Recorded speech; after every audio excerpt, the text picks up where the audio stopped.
Hello, everybody. Hi there. This is Billy, and welcome to my show, Bill Please. And this is brought to us by Pagcor, Philippine Amusement and Gaming Corporation, Freshman Masculine Wash, and Wilcon Depot. Thank you so much for viewing. We're live right now on our Facebook page, 96.3 W Rock, live as well on TikTok and Instagram. This is episode 121 for June 17, 2026. The topic is simply called Father. And let me say advance happy Father's Day to all the fathers and the grandfathers, those who have children, the dads who are tuning in right now, viewing me live. Advance happy Father's Day. May you get a lot of love this coming Sunday. Now, fatherhood is a role difficult to undertake at any age. Parenthood is the single most important job a human being can have. And the decision to become a father should be carefully considered because parents are in charge of future generations. Yung mga anak po natin, they are the future. I believe that the children are our future. So teach them well and let them lead the way. We are live on our Facebook page, also on Instagram and TikTok. Feel free to give us your reactions and also your comments. Anything about father and fatherhood. And let's have some trivia. Right now, may baka naisipan nyo na anong age ang talagang pwede na maging ama? Well, I have some trivia for you. The youngest fathers in the world. News confirmed. Kindly guess. The youngest father in the world. Yung edad po. 15? 10. 10 years old. 15. Me? 15. Efren? The youngest father in the world. Nagka-edad sa 11. 11? 12 years old. Oh. Yes, he's Sean Stewart from the United Kingdom. He was 12 in 1998 and he became a father. 12 years old rin in 2014 in the United States this time, si Chris McBride. Chris McBride. So Sean Stewart, Chris McBride, the youngest fathers in the world. Na kung merong youngest, meron ding oldest. May mga lalaking naging ama sa edad na 60 plus, 70 plus, 80 plus. So sa oldest, how old was this person? Give me a guess. 17. Chris? So, yung youngest 12. So, yung pinakabata ng lalaki na naging ama, 76. 90 plus. The oldest ever man to father a 90 child was reportedly Les Colley from Australia. He was born in 1898 and passed away in 1998. So 100 years old. Who had his ninth child, a son named Oswald, to his third wife at the age of 92. Imagine, 92. So, capable pa siya na makapa-impregnate ng babae at the age of 92 years old and 10 months rin. 92 years and 10 months old. Ziona Chana is believed to have been the head of the largest family in the world. Ilang anak meron si Ziona Chana? This person has 38 wives. So, siguradong maraming anak. 38 wives. So, this man had 89 children. Wow. Yes. Yung iba, isa lang. Meron tayong kakilala na may dalawang anak. Yung iba, wala nga. Pero ito, si Ziona Chana, 89 children and 36 grandchildren. Oh. Pero may reason bakit nagkaroon siya ng maraming anak at mga asawa.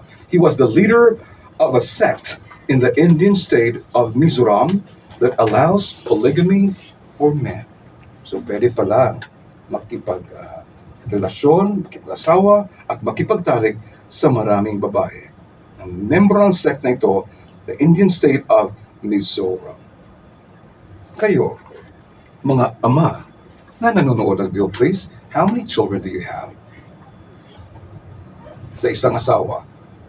Of course, meron din pong mga tatay na meron pong mga anak sa labas. Hmm. So that's it. Whether you have one son, one daughter, two kids, three kids, it doesn't matter. As long as you can give, if possible, equal attention and love sa lahat ng mga anak ninyo. Sa mga celebrities, si Nick Cannon is a proud father of 12 kids.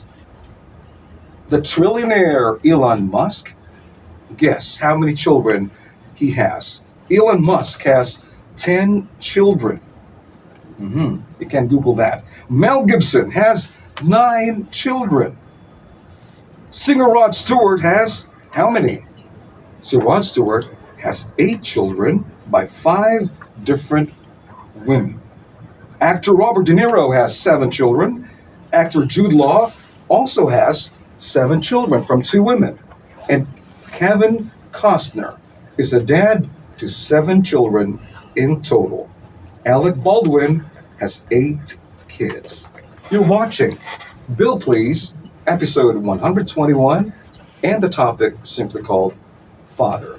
Advance Happy Father's Day. Sino po ang nagpasimula ng Father's Day na holiday, na celebration? Sonora Smart Dunn of Spokane, Washington, was credited with inventing Father's Day. She proposed the holiday in 1909 to honor her Civil War veteran father, who raised her and her 5 siblings as a single parent. Take note, in 1910, the first statewide Father's Day celebration was held in Washington, in the U.S., on June 19, 1910, championed by Dodd and the local clergy. In 1972, U.S. President Richard Nixon signed legislation officially recognizing Father's Day as a permanent national holiday. So sa US pala, naging permanent national holiday ang Father's Day noong 1972, celebrated annually on the 3rd Sunday in June. So yung Father's Day this year, ano yan, June 21, right? Yes. June 21. May nagtanong, bakit mas sikat daw ang Mother's Day kaysa Father's Day? Well, there have been theories. Nauna kasing isa-celebrate yung Mother's Day. So yung mga marketeers, yung nagpo-promote, nagka-campaign ng Mother's Day, that's sa May yan. And then they believe na yung gastos sa May para sa mama, usually yung pera napunta na sa mama, yung pagsa-celebrate. Kaya yung next month, June, walang masyadong Classy. klase pala, no? Classes. So yung budget rin. Another reason na mas sikat ang Mother's Day kaysa Father's Day is madaling hanapan ng gift ang mother. Would you agree? Yes. Yes. Bibigyan mo ng mama ng almost anything. Tatanggapin ng mama. Cash, yes. Si Nina is a mother, and there are also mothers there who prefer to receive cash. Nothing wrong with that. If you like to give your mother or your father on Father's Day cash, that's also a good gift. Para yung father no na lang ang pipili ng anong gusto niya with the money that you give him. Yun. Another reason why hindi masyadong sikat ang Father's Day daw, it's because fathers daw, they say, hindi sila masyadong atat na atat sa gift. Would you agree? Mothers, gustong flowers. Alam nga naman, you give your father flowers. So yun, they say na fathers are usually not so keen on getting gifts. Yun. Those are some of the theories that would support na masikat ang Mother's Day. Father, in Tagalog, ama, tatay. Sa Bisaya, saan siya? Ano ang father in Cebuano, in Visayan? Amahan. Amahan ang mga puno, amahan, ug tatay. In Spanish, it's called padre. Formal na siya, padre. The informal one is papa. In Spanish. In French, it's Per. Yeah. Papa. Italian padre. Uy, babo pala. Papa. In Italian, it's babo. Papa. In German, it's called Vater. Vater. Papa. Vati. Portuguese, it's pie or Popeye. Russian, uy, otets. Otets in Russian. Greek, pateras. Ray Jun Buwat sent 100 stars and more coming up. Uy, talaga. Thank you, Ray Jun. Pateras in Greek. So, pateras pala ang father in Greek. Japanese, uy, otosan. Otosan. Otosan. Yes, yes. In Korean, it's abyoji. Abyoji. Okay, there you go. Why are Catholic priests called father?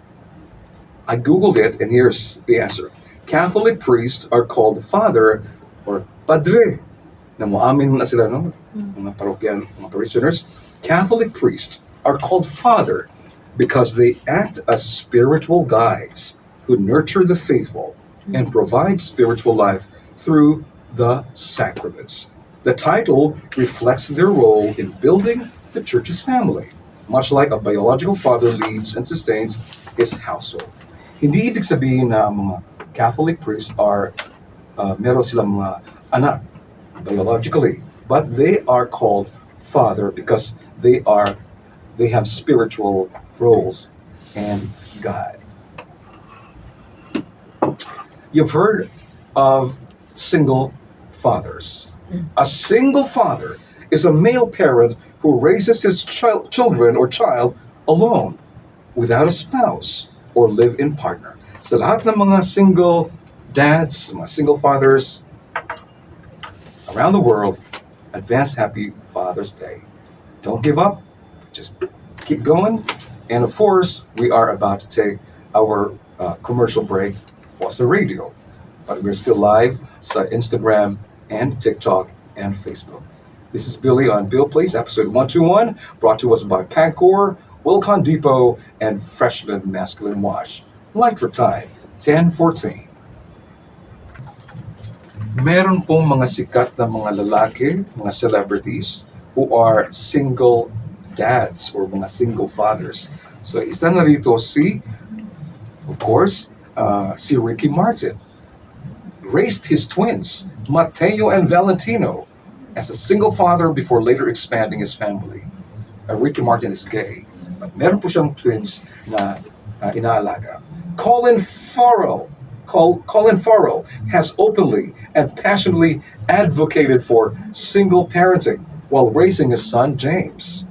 Liam Neeson took on the role of a solo parent to his two sons following the tragic passing of his wife, Natasha Richardson. Paulo Ballesteros is a single dad. Albert Martinez is also a single dad. Marvin Agustin, the actor and restaurateur, is known for co-parenting and dedicating his time to his twin sons. Yun. Pwede ba ang same-sex couple mag-raise ng anak? They can do that. There's nothing wrong with that. Dalawang lalaki, dalawang bakla or bisexual, well, they can be good fathers to their child. According to Cornell University article, yes, homosexual men can be excellent fathers.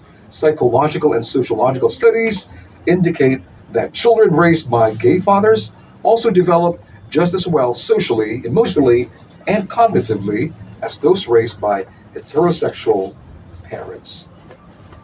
Mhm. Thank you so much for viewing, and I hope we're back. We're live once again sa radio namin. And by the way, we have a website, 963wrock.com. It has live audio streaming. And you are watching Bill Plays episode 121. Topic is Father. Should a father spank or hit a child as punishment? Dapat bang tamaan yung bata, pinapalo, If your fathers have done that to you when you were young, if your fathers have hit you many years ago, well, just like me, I was also hit by my dad as a form of punishment. Should a father spank or hit a child as punishment? Health organizations like the American Academy of Pediatrics and the World Health Organization strongly advise fathers and caregivers against spanking or hitting. Scientific consensus shows that physical punishment is not effective for long term behavior change, and that only increases the risk of aggression, anxiety, and depression in children. Pero meron nagsasabi na importante rin na ma ma-punish yung mga anak para daw ma-disiplina. Pero grabe naman yung mga na-go through at na-experience ng ibang mga anak sa kanilang mga magulang, lalo na from the fathers.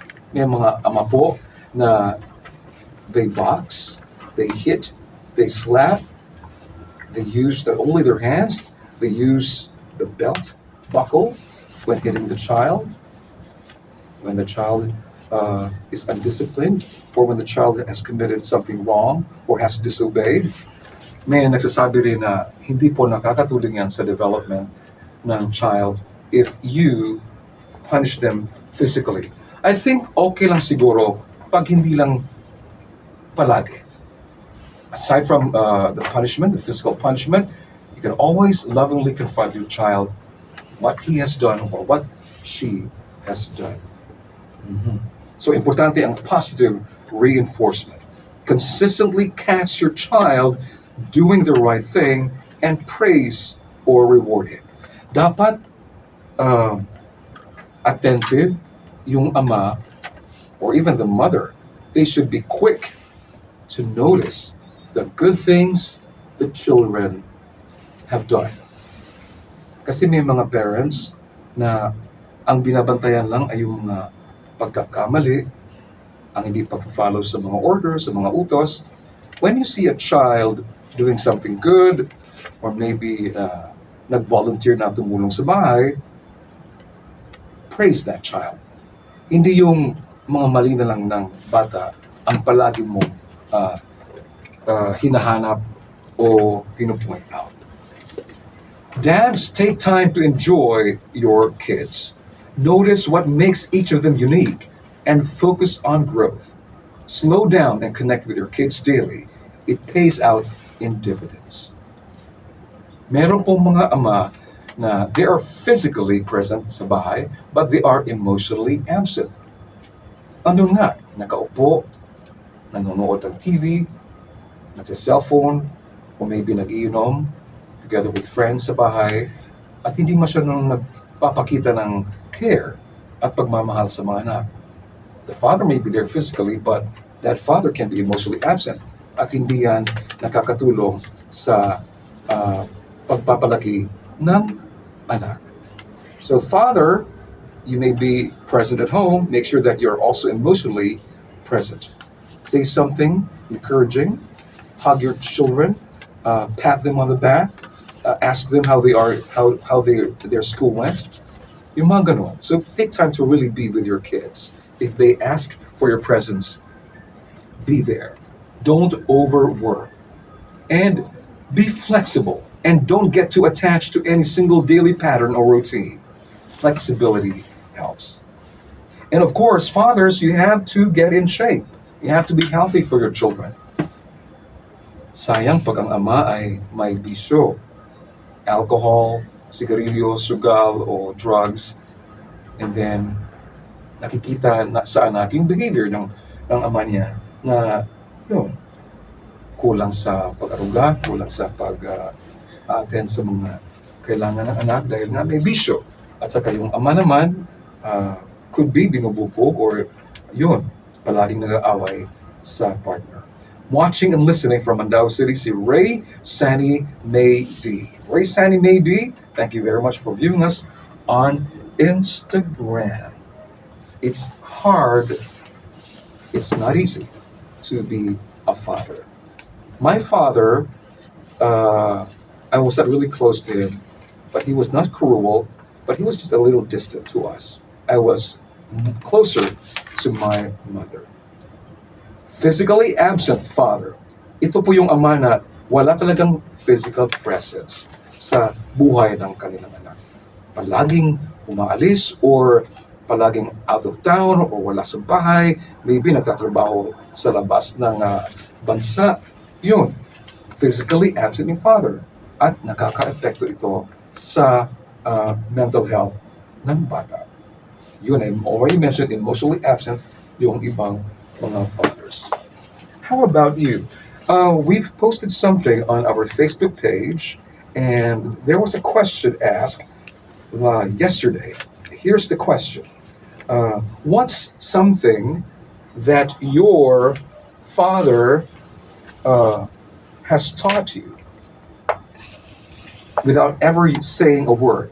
What's something your dad taught you without ever saying a word? And we got many, many responses, and we have beautiful ones. Dan Borg wrote, "My dad taught me that action speaks louder than words.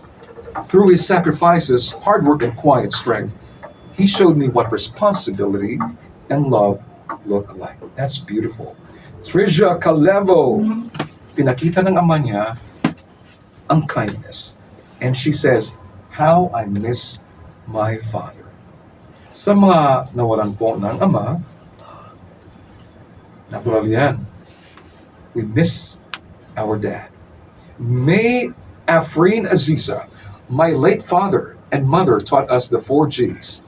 To be good at all times, to be God-fearing, to be generous, especially to those in need, and to be grateful to the people who help us through." Thank you, May. That's beautiful. Yun. Mare Marshaline Reyes wrote, and this is the response. Yung father niya, his majestic stare means never stoop down. You're level to others if you know your worth. And Mara Lingat says, "Be kind always to all." And if you have a father who loves you so much, even if you're already in your 20s or 30s, may mga ama pong yan. Meron po silang paborito, meron silang mga daddy's girl, kung merong mama's boy, meron ding papa's girl, papa's boy. Thank God for such loving, compassionate, and good parents. Napakalaking blessing po if you have a father who is there for you. If not all the time, but most of the time. Hindi po lahat ng lalaki ay pwedeng maging ama. It's easy to become a father. You just get someone pregnant, and when the woman gives birth to the child, automatic, you are the father. You have become a father. But responsibilities po ng isang ama ay andyan. You have to fulfill those many, many responsibilities as a father. Raising one child is even a challenge already. Raising 2 or 3 or more children, that's already a big responsibility and a big challenge. And it takes a big, big heart in the part of the dad to really fulfill, to really do well the job of being a father. Sa mga husbands, if you're expecting your first child in the future, so advance Happy Father's Day sa inyo. The challenge here is be the best dad that you can be. If you had a good dad, well, you should be a better dad, better than your father. If you had a bad father, don't be like that bad father of yours, but be a very good father to your own children. And yung mga nag-uyab-uyab pa, nobya, make sure that your boyfriend is not only a husband material, but a father material.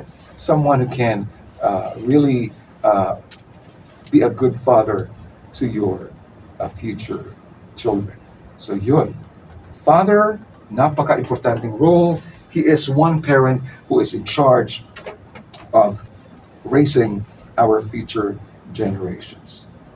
ang bunga po ng magaling at mabuting ama ay mabuting anak rin. So the fruit doesn't fall far from the tree. So if the father is good, well, hopefully the children will be as good as the dad. But meron ding mga ama na hindi naman ganyan kabuti, but meron ding mga anak na opposite po ng kanilang ama na hindi masyadong mabuting ama sa kanila. Bill, please.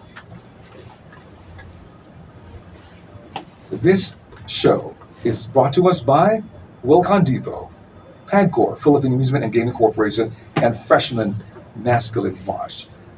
From us here at 96.3 W Rock, we want to say advanced Happy Father's Day sa lahat ng mga ama, sa lahat ng magiging ama this year. So all the best to you. Make your family happy because you are their father, and be the best father that you can be. Saludo kami sa mga lahat ng mga ama na nagsasakripisyo, nagbibigay sa kanilang lahat-lahat para lang maging masaya at masagana ang pamilya at buhay ng kanilang mga minamahal. This is Billy. June 24 is the next Bill Please episode. It will be 122nd episode. So goodbye. Thank you, viewers sa Instagram, TikTok, and Facebook. And of course, we are recording this episode para po sa aming YouTube channel, 96.3 W Rock. Website, 963wrock.com. Mabuhay ang lahat ng mga ama. Goodbye, everybody.